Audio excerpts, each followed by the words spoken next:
नमस्कार सर्वांना, मी प्रांजली. आजच्या व्हिडिओमध्ये मी तुमच्यासोबत रोजची देवपूजा कशी करावी, देवांना स्नान कसं घालावं आणि सर्वात महत्त्वाचं दिव्याविषयी माहिती देणार आहे. दिव्यामध्ये ज्या आपण वाती वापरतो त्याविषयीची माहिती देणार आहे. इथे एक गोष्ट लक्षात घ्या, प्रत्येक गोष्ट ही गुगलवरती वाचून किंवा यूट्यूबवरती ऐकून किंवा दुसऱ्यांचं ऐकून करायची नसते.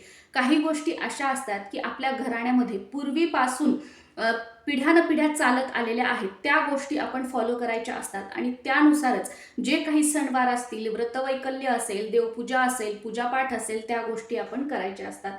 तर वातींविषयी सुद्धा अशी काही माहिती आहे आता मी जी तुमच्यासोबत शेअर करणार आहे किंवा जी मी ज्या पद्धतीने ज्या प्रकारे करते, तर ते पूर्वीपासून पिढ्यानपिढ्या आमच्याकडे अशाच प्रकारे केलं जातं वातींविषयी. आणि लहानपणापासून सुद्धा मी माझ्या घरामध्ये तेच बघितलेलं आहे. त्यामुळे आपण आज यूट्यूबवरती काय ऐकतोय, गुगलवरती काय वाचतोय किंवा अजून कोण काय सांगते, त्या गोष्टी फक्त एक नॉलेज म्हणून मी ग्रहण करते आणि ज्या गोष्टी पिढ्यानपिढ्या आमच्या घरामध्ये चालत आलेल्या आहेत त्याच गोष्टी मी फॉलो करते.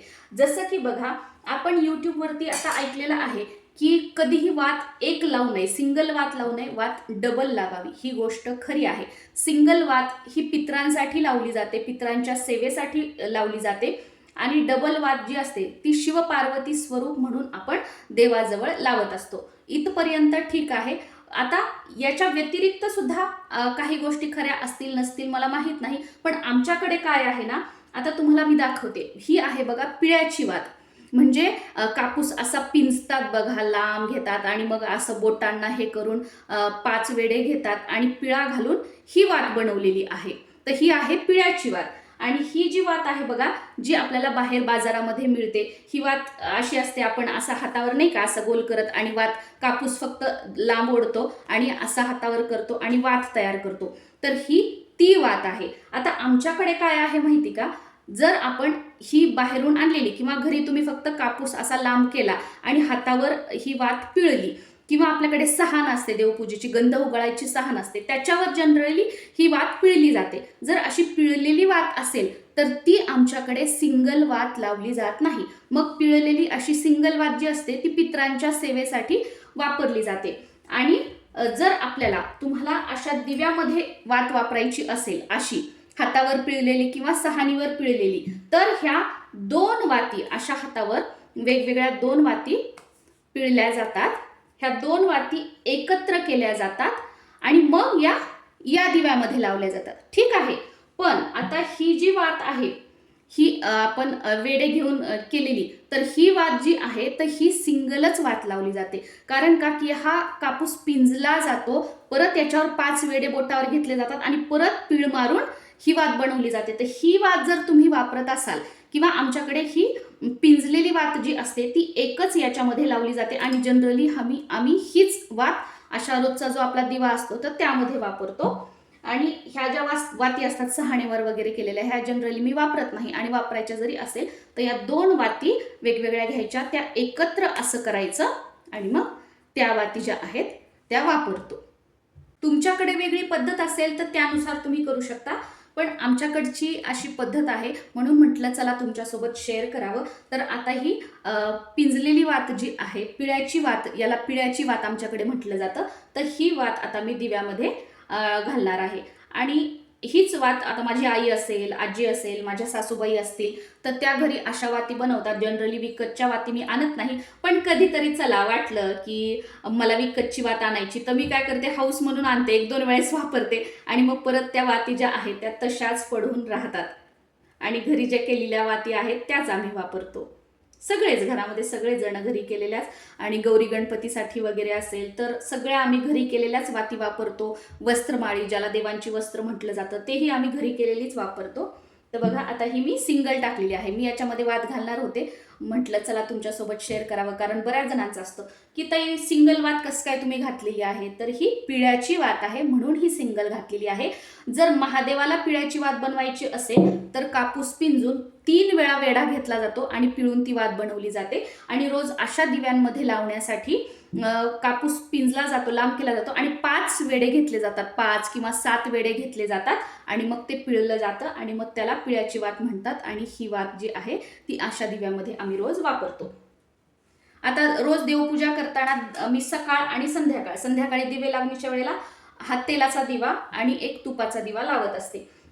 तेल तर सकाळी देवपूजा करताना भरपूर टाकते, त्यामुळे संध्याकाळपर्यंत, कधी कधी दुसऱ्या दिवशी पहाटेपर्यंत दिवा राहतो. जर आपण संथ कमी याच्यात लावला आणि खूप मोठा लावला तर मग तो शांत होतो. मग संध्याकाळी फक्त याच्यामध्ये वाटलं तर थोडंसं तेल टाकायचं, कारण हा दिवा शांत झालेला नसतो. आणि फुलवात मात्र सकाळ आणि संध्याकाळ दोन्ही वेळा मी टाकते. आणि तुपाची जेव्हा फुलवात लावतो तर त्या सुद्धा 2 फुलवाती मी अशा फुलवाती बनवते, म्हणजे माझी आई, सासूबाई, घरातील मोठी मंडळी बनवतात, भिजवून ठेवतो. मग या 2 फुलवाती सकाळी आणि 2 फुलवाती रात्री याच्यामध्ये मी लावते. आता मीही बघा तुमच्यासारखे व्हिडिओज यूट्यूब वगैरे बघते, तर कधी कधी हिंदी लोक बघा जास्त फुलवात जी आहे ना ती एकच लावतात. तर मध्ये मध्ये मी, किंवा मला लहर आली नाही, माझ्या मनाला वाटलं तर मी ही एखादी फुलवात लावते, असं नाही.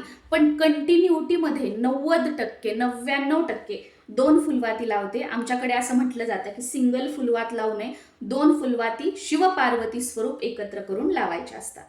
आणि दिवा जो आहे, हे दोन्ही दिवे जे आहेत तर ते मी आठवड्यातून 2 वेळा किंवा आठवड्यातून 1 वेळा धुत असते.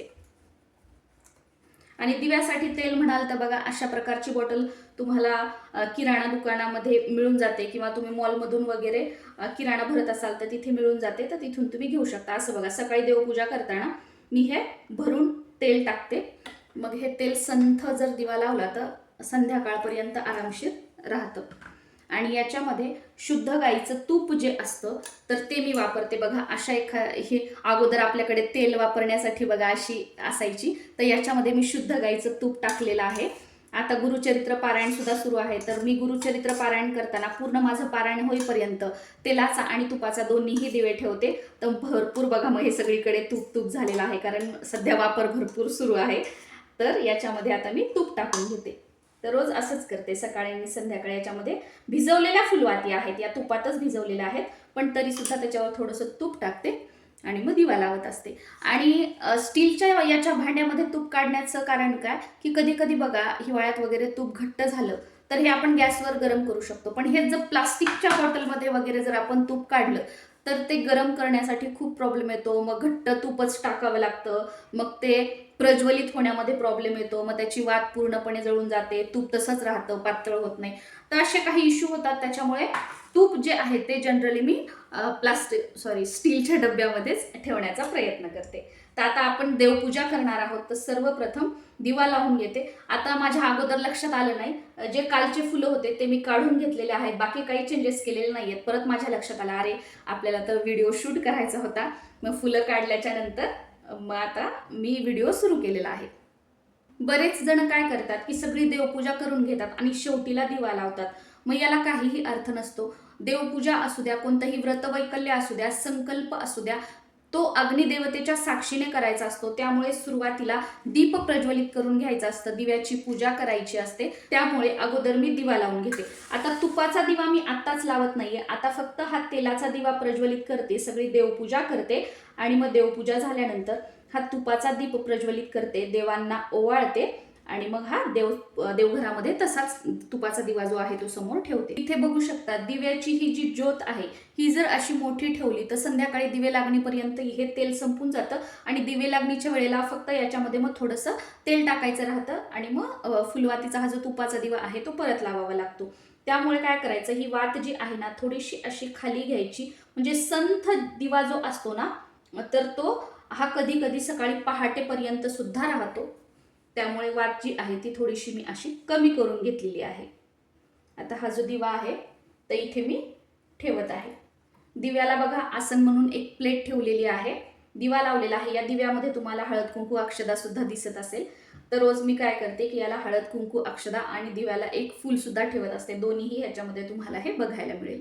आणि मग जेव्हा आता 2-4 दिवसाला किंवा आठवड्यातून 1-2 वेळा ही भांडी आपण धुवायला घेतो, दिवा याच्या खालची प्लेट, मग त्यावेळेला या अक्षदा वगैरे हे खालचं जमा झालेलं असतं हळद कुंकू, तर हे निर्माल्यामध्ये टाकते आणि मग हे निरांजन दिवा जो आहे तो धुवून घेते. आणि दिव्यामध्ये जी उरलेली वात असते जेव्हा आपण दिवा धुवायला काढतो त्यावेळेला, तर ती वात सुद्धा मी निर्माल्यामध्ये टाकते. किंवा बऱ्याच वेळेला आपण कापूर प्रज्वलित करतो, तर कापूर जेव्हा शेवटपर्यंत शांत होण्यासाठी आलेला आहे तर त्यावेळेला त्यामध्ये दिव्याची उरलेली ही जी वात आहे ती टाकायची आणि मग त्या वातीचं जे आहे ते भस्म तयार होतं. तुम्ही असंही करू शकता. बऱ्याच वेळेला पण मी निर्माल्यामध्येच टाकते, कापुरामध्ये खूप कमी वेळेला मी जाळत असते. आणि हे निरांजन जे आहे मी दिव्यासोबतच धुते असं काही नाही. कधी कधी तर मी दररोज हे निरांजन धुते आणि मग बऱ्याच वेळेला या दिव्यासोबत हे निरांजन धुते. कारण काय होतं की फुलवात पूर्ण जळते ना, मग हे काळं होतं. त्याच्यामुळे जास्त टाइम 90% रोजच्या रोज ही निरांजन जी आहे ती मी धुण्याचा प्रयत्न करते. देवपूजेसाठी जे आपण ताम्हण वापरतो, जो तांब्या वापरतो, तर ते दररोजच्या दररोज मी धुते. असं नाही की आठवड्याला देवाची भांडी धुवायची आणि ती वापरायची, अजिबात नाहीये. आणि देव जे आहे तर महिन्यातून 1 वेळा किंवा 2 वेळा मी स्वच्छ करत असते. आता या घरामध्ये राहायला आल्यापासून देव अजून मी स्वच्छ केलेले नाहीयेत. लवकरच मी देव स्वच्छ करेल, तर तोही व्हिडिओ मी तुमच्यासोबत नक्कीच शेअर करणार आहे. आणि इथे बघा मी मंगल कलश ठेवणार आहे. तर मंगल कलशाची स्थापना मी अजून केलेली नाहीये. तीही एखाद्या दिवशी, शुभ दिवशी मी करणार आहे. तो व्हिडिओ सुद्धा मी तुमच्यासोबत नक्कीच शेअर करेल. आणि इकडे बाजूला तुम्हाला हनुमानजींचा फोटो दिसत असेल तर एक छोटासा चौरंग आहे, त्यावर वस्त्र अंथरून घेतलेलं आहे आणि त्यावर हनुमानजींचा फोटो ठेवलेला आहे. कारण हनुमानजींची देवघरामध्ये त्यांची पूजा वगैरे करू नये, पण हनुमानजींना मी भाऊ मानलेला आहे. भाऊ स्वरूप मी त्यांचं पूजन करते. हनुमान चालीसा, 40 दिवसांचा संकल्प, 21 दिवसांचा संकल्प कंटिन्युटीमध्ये माझा चालू असतो. आणि ते जरी नसेल तर दररोज माझी मुलगी असेल, माझे मिस्टर, मी हनुमान चालीसा म्हणतो. मंगळवार, शनिवार सुंदरकांडचा मी पाठ करते. त्यामुळे हनुमानजींचा फोटो जो आहे तो वेगळ्या एका चौरंगावरती बाजूला मी ठेवलेला आहे. आणि त्यांचं सुद्धा पूजन जे आहे ते दररोज, आपली ही देवपूजा झाली की मी करत असते. आणि त्यांच्यासमोर सुद्धा सकाळ आणि संध्याकाळ दिवा मी प्रज्वलित करत असते आणि धूप ओवाळत असते. सध्या माझा हनुमान चालीसाचा 21 दिवसांचा संकल्प सुरू आहे. त्यामुळे हनुमानजींना मी गुळ फुटाण्याचा नैवेद्य दाखवलेला आहे आणि तिथे समोर पाणी ठेवलेलं आहे.